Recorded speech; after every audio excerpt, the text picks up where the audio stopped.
Nous savons maintenant que nous allons étudier la cinématique, c'est-à-dire les positions et le temps, ces deux grands paramètres-là.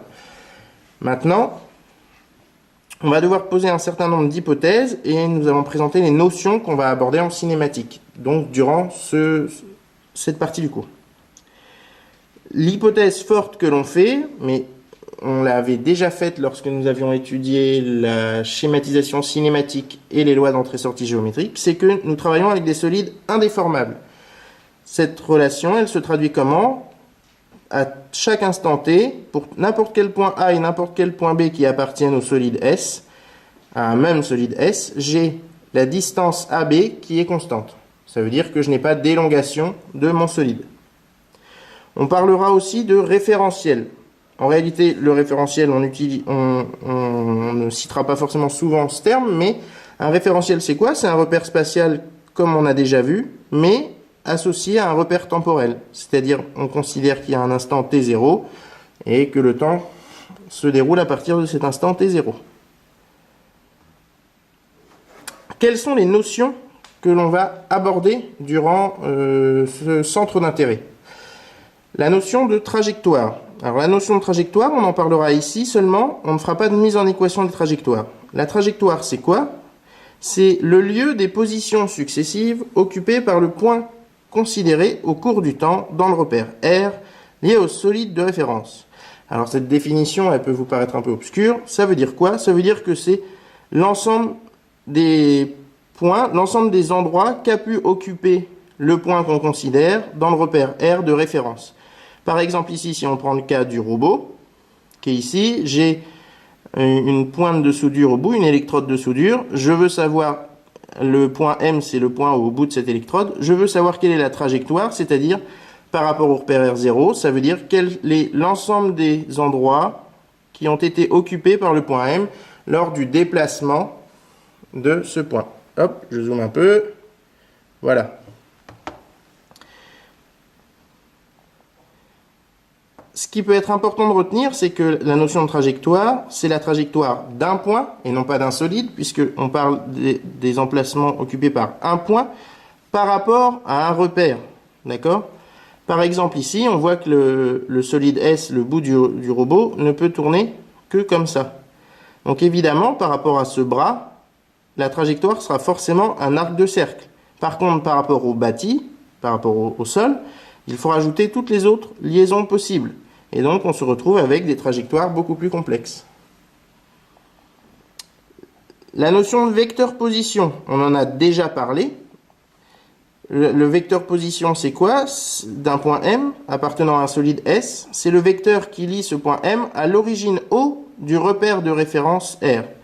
C'est savoir où se trouve le point M, d'accord?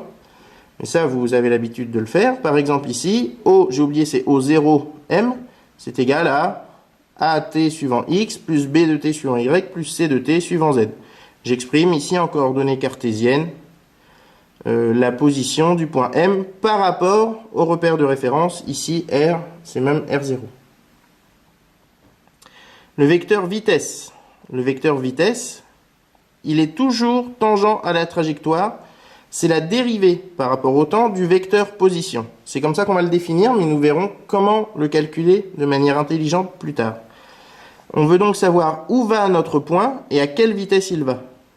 Toujours tangent parce qu'on est en train de regarder comment varie la trajectoire en regardant la vitesse, puisqu'on regarde la dérivée du vecteur position. C'est-à-dire comment est en train de varier le vecteur position.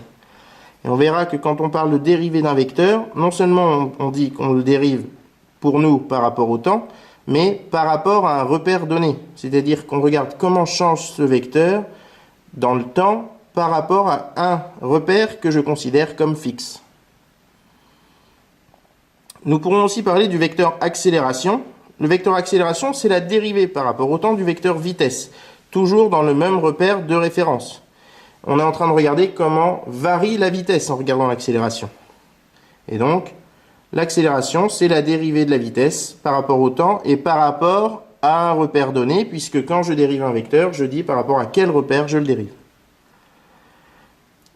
On va donc avoir besoin d'un certain nombre d'outils mathématiques. On va avoir besoin du produit scalaire, du produit vectoriel, vous le verrez plus tard, et de la dérivation vectorielle, qu'on verra à part dans une autre vidéo. Je vous invite fortement à la fin de cette vidéo, à aller voir la vidéo boîte à outils mathématiques, dans laquelle je présente le produit scalaire et le produit vectoriel qui vous seront utiles pour les exercices à venir. Maintenant, je vous propose, sur notre premier exemple, de nous entraîner un petit peu et de déterminer le vecteur position, c'est un rappel normalement, du point P par rapport à R0, c'est-à-dire par rapport au solide noir, et de déterminer la trajectoire du point P appartenant à 2. Donc le point P appartenant à 2, je veux sa trajectoire par rapport à mon solide 1, le solide rouge, puis par rapport au solide 0, c'est-à-dire par rapport au sol. Je vous laisse essayer.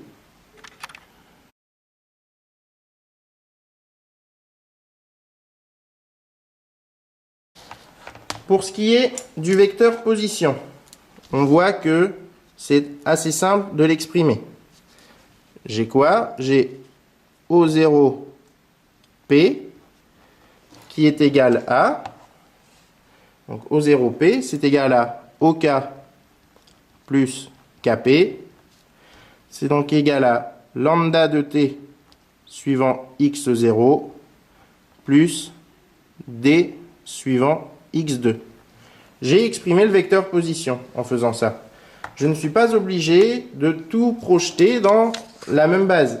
À partir du moment où j'exprime le vecteur position, ici, en partie dans la base 0, en partie dans la base 2, j'ai fait le travail demandé.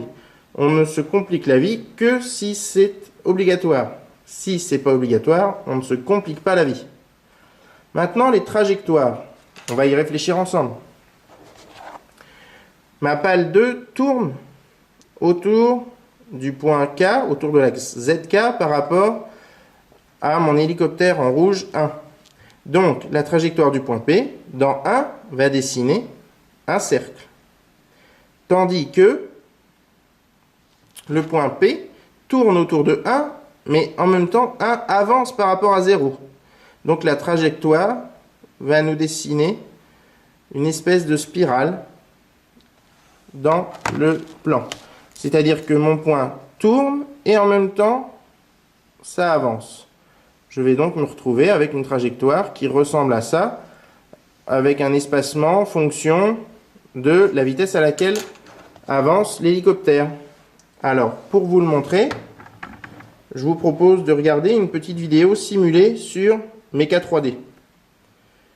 Par rapport à l'hélicoptère, si on regarde la trajectoire par rapport à l'hélicoptère, on voit que l'hélice tourne par rapport à la pièce rouge qui elle-même translate, mais par rapport à la pièce rouge, l'extrémité, le point P, dessine un cercle. Si maintenant je regarde la trajectoire par rapport au sol, qu'est-ce qui se passe? Le point P appartenant à la pièce verte tourne et en même temps avance, ce qui dessine cette espèce de spirale. C'est pas tout à fait une spirale, mais ce tourbillon dont je vous parlais.